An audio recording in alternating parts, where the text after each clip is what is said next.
না, আমি আমি যেহেতু অ্যাক্টর, আমার মৃত্যুর আগ পর্যন্ত যৌবন থাকবে। যৌবন না থাকলে তো আমি অভিনয় করতে পারবো না। আমাদের বাঙালির তো আসলে জয়েন্ট ফ্যামিলি কালচারে বড় হওয়া, যদিও এখন সেটা ওরকমভাবে নাই, যার কারণে ওই ধরনের কাজগুলি আমাদের দর্শক কিন্তু ভালোভাবে গ্রহণ করে। যদিও সময়ের প্রেক্ষাপটে ওই কাজগুলি মাঝখান থেকে অনেক হয় নাই, কিন্তু ইদানিং কিন্তু হওয়া শুরু হয়েছে এবং সেগুলি কিন্তু দর্শক খুব ভালোভাবে গ্রহণ করতেছে। যেহেতু এই কাজগুলি সবাই মিলে কি বলে পরিবারের সবাই মিলে দেখার মতো, আমার মনে হয় এই ধরনের কাজ প্রচুর হওয়া উচিত এবং হলে দর্শক গ্রহণ করবে এবং যারা তৈরি করবে তাদেরও সব কিছু মিলিয়েই পজিটিভ দিকে আসবে আমার ধারণা।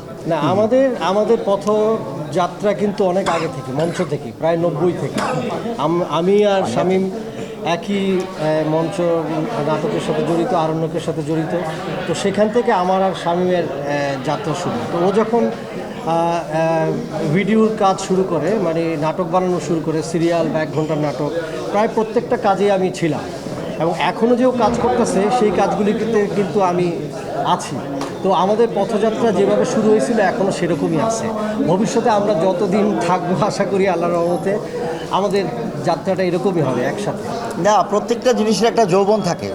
হ্যাঁ, যেমন আমারও একটা যৌবন ছিল এক সময়, ওর ছিল। আমরা তো আস্তে আস্তে বয়সের দিকে যাচ্ছি। আমার যৌবন না না এখনো আছে। না না সেটা একটা কাজের যৌবন থাকে প্রতিটি মানুষের। তো কাজের যৌবনে আমরা যখন শুরু করেছিলাম প্রচুর পাবনা, সিরাজগঞ্জ এই অঞ্চলের ভাষা দিয়ে শুরু করেছিলাম। তো সেইটা এখন আসলে বেশি করতে গেলেও মুশকিল। এটাকে আবার অনেকে অনুকরণ করে অনেকেই করেছে, কিন্তু সেটা প্রপারলি অনেক সময় হয় না। বাট এখনও কিছু কিছু কাজ আমরা করি। বাট ওই সময়ের হিট নাটক এখনকার হিট নাটক আসলে এক হয় না। এখন দর্শক চেঞ্জ হচ্ছে, সময় চেঞ্জ হচ্ছে। তখন শুধু টেলিভিশন ছিল এবং পরে ইউটিউব আসলো, এখন ওটিটি এসছে বা সিনেমাতে কাজ হচ্ছে, বিভিন্ন গল্প নিয়ে কাজ হচ্ছে। তো মানুষের টেস্ট চেঞ্জ হচ্ছে। তো আমরাও চেষ্টা করছি যে মানুষের টেস্ট চেঞ্জ করে কিছু করা যায় কিনা, সেখানে আমরা সবসময় ট্রাই করছি আর কি। না, আমি যেহেতু অ্যাক্টর, আমার মৃত্যুর আগ পর্যন্ত যৌবন থাকবে। যৌবন না থাকলে তো আমি অভিনয় করতে পারবো না। আমার যদি প্রাণশক্তি না থাকে আমি অভিনয় করতে পারবো না, অভিনয়টা ফুটে উঠতে পারবো না। সেই অর্থে আমি তো এখনও যৌবনই আছি, যেহেতু আমি এখনও পুরোদমে অ্যাক্টিং করতে পারতেছি। সেই দৃষ্টিকোণ থেকে ঠিকই। নুরা পাগলা ডিরেক্টর আমার সাথেই, আমি ছিলাম নুরা পাগলা।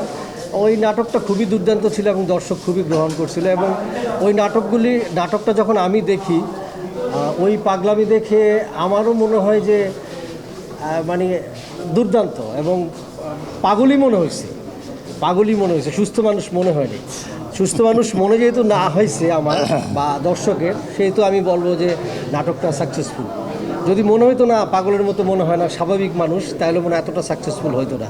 সেই অর্থে বলতে পারি যে ডিরেক্টর শামীম জামান সাকসেস, আমি অভিনয় করছি ওই চরিত্রে, আমিও সাকসেস।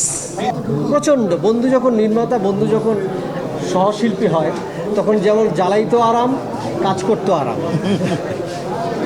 সেটা আমার এবং মোশাররফের ক্ষেত্রে হয়। শামীম এবং মোশাররফের ক্ষেত্রে। সবাইকে থ্যাংক ইউ। দেশে দেশে সবার সাথে দ্য নিউজ।